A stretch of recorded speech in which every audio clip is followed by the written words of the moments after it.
Mafia की हत्या पर छलका तेजस्वी यादव का दर्द, आखिर निकल ही गई डिप्टी सीएम के मुंह से सच्चाई। अपराधियों से जब नहीं है सीएम के भतीजे तेजस्वी को हमदर्दी, तो फिर माफिया को क्यों कहा अतीक जी? अतीक अहमद को अतीक जी कहकर तेजस्वी ने जाहिर की अपनी संवेदना, कहा जनाजा अतीक जी का नहीं कानून का निकला। हाय रे बिहार के रक्षक, अपने वोट बैंक के लिए एक कातिल की मौत पर योगी को गुनहगार बताकर मना रहे मातम। देश में एक तरफ माफियाओं के खात्मे पर जनता योगी सरकार को आशीर्वाद दे रही है, उन्हें अपना सच्चा हितैषी बता रही है, सही मायने में उन्हें जनता का बेटा कहा जा रहा है। लोग पूरे उत्तर प्रदेश में खुद को महफूज महसूस कर रहे हैं। अपराधी अब अपने काले कारनामों को अंजाम देने के बारे में सोच भी नहीं पा रहे। वो जानते हैं कि यदि एक गलती भी हुई तो बाबा उनका काम तमाम कर देंगे। अपराध और कानून के मामले में उत्तर प्रदेश सबसे ऊपर की सूची पर है, जो अब अपराध फ्री होने की कगार पर है, और लोग अब ये हालात देश के हर राज्य में चाहते हैं। यूपी जो माफियाओं का गढ़ हुआ करता था, अब वहां अपराधियों का अंत हो रहा है। लेकिन बड़े ही ताज्जुब की बात है कि जिस कदम की जनता सराहना कर रही है, उस पर भी ओछी राजनीति जारी है।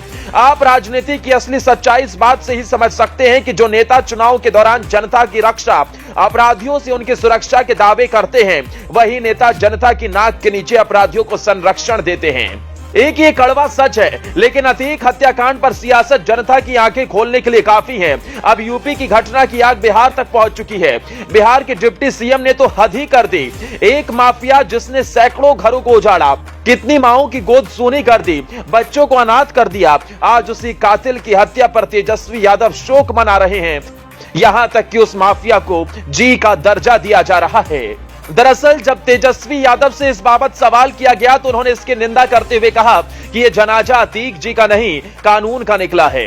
अब इस बयान को लेकर चारों तरफ से तेजस्वी घिरे हुए हैं। तेजस्वी की खूब फजीहत इसलिए भी हो रही है क्योंकि पहले यही अपराधियों से हमदर्दी ना करने की बात कह रहे थे, और अब यही तेजस्वी अपने वोट बैंक को बचाने के लिए अतीक को अतीक जी कहकर बुला रहे हैं। तो क्या तेजस्वी के लिए 100 से अधिक लोगों को मारने वाला अतीक अपराधी नहीं है, या फिर तेजस्वी जानते हैं कि माफियाओं से दुश्मनी उनके लिए अच्छी नहीं, तभी तो जनता के दुश्मनों के लिए आदर के भाव दिखा रहे हैं। एक तरफ तेजस्वी कहते हैं कि उनसे हम लोगों की कोई सहानुभूति नहीं है, तो दूसरी तरफ वही कहते हैं कि यूपी में जो हुआ ये अतीक जी का जनाजा नहीं बल्कि कानून का जनाजा निकला है। अपने दो बातों को लेकर तेजस्वी ने जनता के मन में कई सवाल उठा दिए। सिर्फ इतना ही नहीं, खुद को जनता का रखवाला कहने वाली बिहार की महागठबंधन की सरकार लगातार अतीक की हत्या का विरोध कर रही है। इससे पहले आरजेडी नेता शिवानंद तिवारी ने इस घटना को संविधान, कानून व्यवस्था और लोकतंत्र का एनकाउंटर करार देते हुए प्रदेश में राष्ट्रपति शासन लगाने की मांग की थी। तो वहीं जेडीयू एमएलसी नीरज कुमार ने यूपी की योगी सरकार को इस मामले में जवाब भी मांगा है। इतना ही नहीं, बिहार के मुखिया जो सुशासन बाबू कहलाते हैं, उन्होंने भी इस प्रकरण को गलत और स्क्रिप्टेड कह दिया। मतलब साफ है कि बिहार के इन सत्ताधारी दल के नेताओं को जनता से नहीं, सिर्फ और सिर्फ अपनी कुर्सी से मतलब है, और वोट बैंक के लिए वो जनता से भी समझौता करने को तैयार है। और ये बयान योगी आदित्यनाथ को लेकर उनके डर को भी दर्शा रहा है।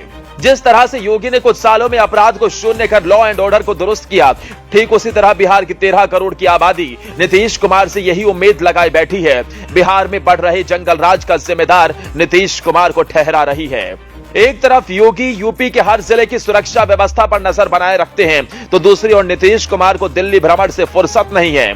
चाहे जहरीली शराब से जान जा रही हो या अन्य जगह पर हत्याएं हो, नीतीश कहीं भी सक्रिय नहीं दिखते। अपने अधिकारियों के भरोसे ही उन्होंने पूरे बिहार को छोड़ दिया, और अधिकारी कितने कर्मठ हैं ये किसी को बताने की जरूरत नहीं। अब नीतीश और तेजस्वी कुछ भी कर ले, यूपी के साथ साथ बिहार में भी बढ़ रहे बाबा प्रेम को खत्म नहीं कर पाएंगे, और इसका खामियाजा उन्हें आगामी चुनाव में भुगतना पड़ सकता है। ब्यूरो रिपोर्ट, अपना इंडिया।